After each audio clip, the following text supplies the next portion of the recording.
Իրականում մենք շատ շուտով կոմիտեի նիստով եւ նաեւ կառավարության հաջորդ նիստով հուսանք կքննարկենք Երևանի թիմն ու օրենքը, որտեղ որ ունենք նոր կարգավորումներ, մասնավորապես օրինազանց վարորդների եւ ավտոմեքենաների կայանման սխալ վայրերում կազմակերպելու դեպքում, այսպես ասած, այդ քարշակ ծառայությունը արտապատվիրակելու հնարավորություն ենք ստեղծում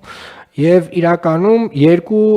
կոմպոնենտ կա, 3 կոմպոնենտ կա մեր ընդհանուր խցանումների հետ կապված։ Առաջին կոմպոնենտը միանշանակ ավտոմեքենաների քանակն է։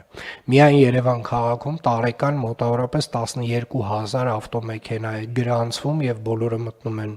երթևեկության մաս են դառնում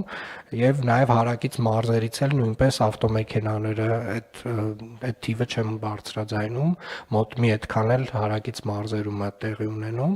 Երկրորդ կոմպոնենտը իրականում մեր վարելու պրակտիկան է։ Ինչքան էլ որ դա տարօրինակ չէ, այնուամենայնիվ մենք մեր շատ խցանումներ առաջանում են, որովհետեւ օրինակի համար վերջի վայրկյանին ընդեղին լույսի տակով անցած մարդը գնում է եւ կանգնում է խաչմերուկի մեջտեղում եւ դա էական մեծ դեր ունի, այսինքն մեր վարելու պրակտիկայում մենք բազմաթիվ խնդիրներ ունենք եւ երրորդը արդեն ձեր ասած լուծումներն են, որոնք որ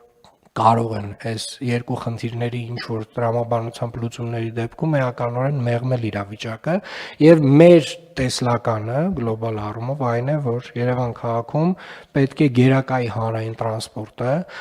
տրանսպորտը պետք է ունենա առանձնացված գծեր, հանրային տրանսպորտը պետք է լինի ամենահարմարավետ միջոցը քաղաքով տեղաշարժվելու համար եւ նաեւ կառավարությունը այդտեղ էլ ջանք չի խնայում, ուզում եմ տեղեկացնել պարոն վարչապետ, որ 45 տրոլեյբուսները, որոնք որ ձեր հանձնարարականով եւ կառավարության ֆինանսավորմամբ Երևան քաղաքը ստանում է,